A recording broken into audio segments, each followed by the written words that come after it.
Project, ఏదయ్యా కొండపరక hospital, ఏదయ్యా గిరి ప్రదక్షిణ road, ఏదయ్యా ghat road, ఏదయ్యా Ramalingeswara స్వామి గుడి. 5 సంవత్సరాలు నువ్వు చేసింది ఏంటయ్యా అంటే రియల్ ఎస్టేట్ చేశావు, జనం మీద తప్పుడు కేసులు పెట్టించావు, రైతులు తగలబాటు పూర్తి చేస్తారు. మంచినీళ్ల పథకాన్ని 159 కోట్ల రూపాయల పథకాన్ని ఆయనే పూర్తి చేస్తారని సందర్భంగా తెలియజేస్తూ ఒక్కసారి సోదరులారా, ప్రతి పెన్షన్ మనకుంటుంది, ప్రతి కార్యక్రమం మనకుంటుంది. అమ్మ ఒడి ముగ్గురికి, బస్సు ఫ్రీ, 3 సిలిండర్లు ఫ్రీ, అన్నిటికి మించి 4,000 పెన్షన్. ఈ కార్యక్రమాలన్నీ కూడా సజావుగా జరుగుతాయని మీ అందరూ కూడా మనవి చేస్తూ, అయ్యా బోలా గారు నిజానికి 5 ఎకరాలు ఇస్తామని ఏమి 5 ఏళ్ళు అయిపోయింది, 5 ఎకరాలు ఏమైనాయా? కాబట్టి వాస్తవాలు ప్రజలు గమనిస్తా ఉన్నారు. నువ్వు చేసింది ఏమీ లేదు. గోడగట్టినట్టు అబద్దాలతో రైతులను జైలు వేయించడం, తెలుగుదేశం కార్యకర్తలను అక్రమ కేసులు పెట్టించడం, ఇవన్నీ అతి త్వరలోనే వడ్డీతో సహా చెల్లించడానికి రెడీ ఉన్నారని తెలియజేస్తూ చివరిగా ఒకటే మనం చేస్తున్నా, ఒకటే మనం దీనికి సిద్ధమన్నారా? సిద్ధమన్నారా? సిద్ధమన్నది ఏమన్నాం? ఆంజనేయులు గారు, శ్రీకృష్ణదేవరాయలు గారు, మక్కయ్య గారు, జనసేన, బీజేపీ, ఇన్ని శక్తులు పంచభూతాలు కలిసినట్టు అగ్నివరం కలిసాం. ఈ పిడిగుంచులతో నిన్ను ఖచ్చితంగా ఓడించి ఇంటికి పంపిస్తామని సందర్భంగా తెలియజేస్తూ, లోగా అదుపులో పెట్టుకోబోలా నీకే మంచిది. 10 మంది ఎమ్మెల్యేలు చేశాం, నీ అంత అహంకారాన్ని ఇంతవరకు ఎవరు చూడాల. నువ్వు మాజీ అయిపోయావు, మాజీ అయిన తర్వాత నీ 1000 ఎకరాలు ఏమవుతాయో నీ వ్యాపారాన్ని ఈ సందర్భంగా తెలియజేస్తూ చివరిగా ఈ అహంకార బూతుల ఎమ్మెల్యేని తరుగుకోదామని మీ అందరికీ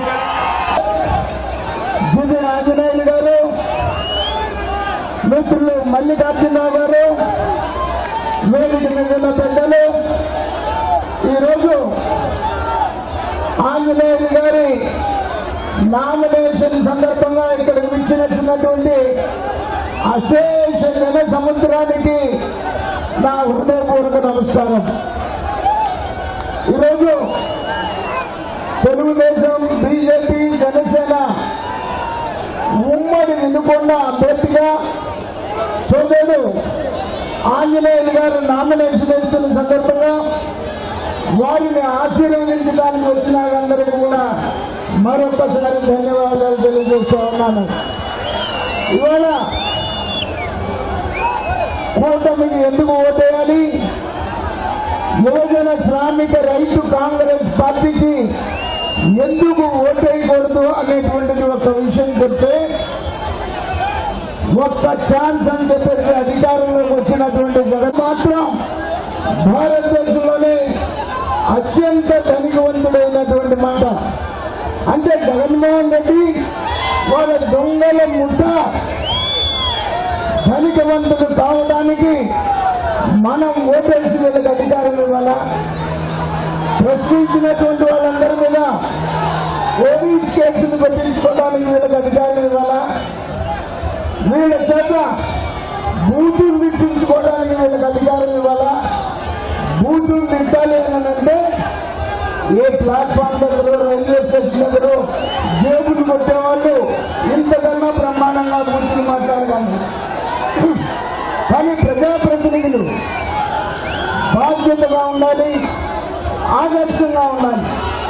అంతే తప్ప ఫుట్పాత్ కి ప్లాట్ఫామ్ వాళ్ళకి ఆదర్శంగా ఉండకూడదని ఈ సందర్భంగా తెలియజేస్తా ఉన్నాను. మాట్లాడితే సంక్షేమ కార్యక్రమాలు చాక్లెట్ ఇచ్చి నక్కలు చెట్టుకెళ్ళేటువంటి సంగతిగా ఉన్నాయి. మన రక్తం పీలుస్తూ జగన్మోహన్ రెడ్డి బడిసిపోయినటువంటి మాట మనం చూసాం. మరి జగన్మోహన్ రెడ్డి ఒక్కడు కూడా బాగుపడటానికి ఈ రాష్ట్ర ప్రజలు త్యాగం చేయాల్సిన అవసరం లేదు. మనకు వరకపుడిసెలు కావాలన్నా, మన అమరావతి రాజధాని మన జిల్లాలో ఉండాలన్నా, పోలవరం నిర్మాణం పూర్తి కావాలన్నా, మనకు అభివృద్ధి కార్యక్రమాలు కావాలన్నా ఈ రోజున పార్లమెంట్ అభ్యర్థిగా కృష్ణదేవరాయలు గారు, అసెంబ్లీ అభ్యర్థిగా ఆంజనేయులు గారు ఇద్దరు కూడా సైకిల్ గుర్తు మీద ఓటేస్తున్నారు. సైకిల్ గుర్తు మీద పోటీ చేస్తున్నారు. వారిద్దరిని సైకిల్ గుర్తు